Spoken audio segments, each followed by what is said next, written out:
Hello बच्चों, चलिए प्रश्न पढ़ते हैं। प्रश्न दिया है विद्युत संचरण और रासायनिक संचरण में क्या भेद है। तो इस प्रश्न में हमसे विद्युत संचरण और रासायनिक संचरण के मध्य भेद पूछा गया है। तो इस प्रश्न की जो मुख्य अवधारणा है वह अंतर बताने के विषय में है, और यह अंतर हमें बताना है विद्युत संचरण और रासायनिक संचरण में। तो ये जो विद्युत संचरण और रासायनिक संचरण की बात हो रही है, ये असल में बात की जा रही है तंत्रिका आवेग का जो संचरण होता है। तंत्रिका आवेग का जो संचरण होता है वह दो प्रकार से होता है। एक तो विद्युत संचरण होता है और दूसरा रासायनिक संचरण होता है। तो एक एक करके हम इन्हें देखते हैं। तो जो विद्युत संचरण होता है, सबसे पहले उसे देखते हैं, विद्युत संचरण। तो जो विद्युत संचरण होता है उसमें क्या होता है कि तंत्रिका आवेग का जो संचरण होता है, एक न्यूरॉन से दूसरे न्यूरॉन तक जब तंत्रिका आवेग जाता है तो वह सीधे सीधे संचारित हो जाता है। सीधे संचारित होने का अर्थ है इसमें बीच में कोई भी माध्यम उपस्थित नहीं होता है, माध्यम नहीं होता है। दूसरी चीज इसमें क्या होती है, पहला तो हमने देखा कि ये सीधे सीधे एक न्यूरॉन से दूसरे न्यूरॉन या एक तंत्रिका कोशिका से दूसरी तंत्रिका कोशिका में सीधे सीधे संचरित होता है, बीच में कोई माध्यम नहीं होता है। दूसरा जो इसमें है, क्योंकि ये विद्युत के द्वारा संचरण हो रहा है तो ये क्या होगा, तीव्र गति से होगा, तीव्र गति से।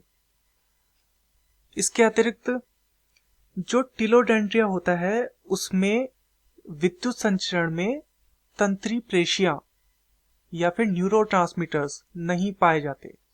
टिलोडेंड्रिया में तंत्री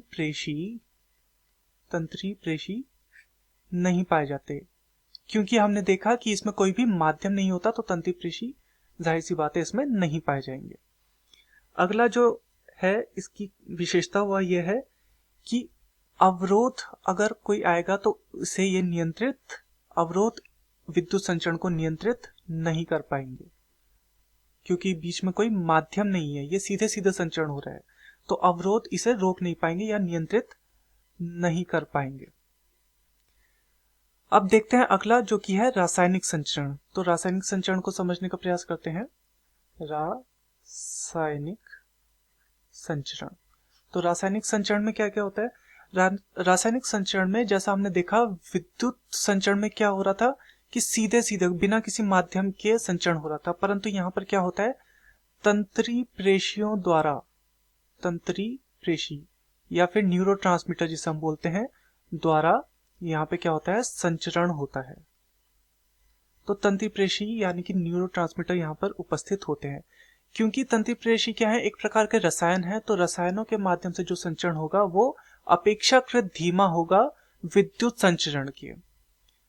अगला जो इसकी विशेषता है वो है कि टिलोडेंड्रिया में तंत्री प्रेशी उपस्थित रहते हैं, क्योंकि यहाँ पर तंत्री प्रेशी के माध्यम से संचरण हो रहा है तो तंत्री प्रेशी यहाँ पर उपस्थित रहेंगे, जबकि विद्युत संचरण में टिलोडेंड्रिया में तंत्री प्रेशी उपस्थित नहीं होते थे। फिर इसकी एक और विशेषता है कि क्योंकि ये रसायनों के माध्यम से, यानी कि तंत्री प्रेशी जो एक प्रकार के रसायन है उनके माध्यम से ये संचरण हो रहा है, तो इनका नियंत्रण संभव है, नियंत्रण इन पर हो सकता है, नियंत्रण हो सकता है। और नियंत्रण कैसे होगा, तंत्री प्रेशियों के माध्यम से ही हम इन्हें नियंत्रित कर पाएंगे, यानी कि न्यूरोट्रांसमीटर के माध्यम से हम इन्हें नियंत्रित कर पाएंगे। तो प्रश्न में हमसे पूछा गया था विद्युत संचरण और रासायनिक संचरण में क्या भेद है।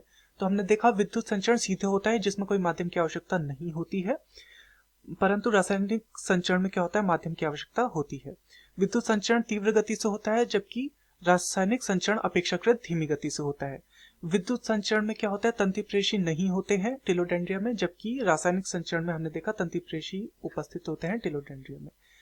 क्योंकि यह विद्युत संचरण है तो इसे अवरोध, क्योंकि बीच में कोई माध्यम नहीं है तो अवरोध इसे नियंत्रित नहीं कर पाएंगे। वहीं जो रासायनिक संचरण है इसमें हमने देखा कि तंत्री प्रेशी यानी कि रसायनों के माध्यम से संचरण हो रहा है तो ये नियंत्रित हो सकते हैं। मैं आशा करता हूं आपकी यह समझ में आया होगा। धन्यवाद।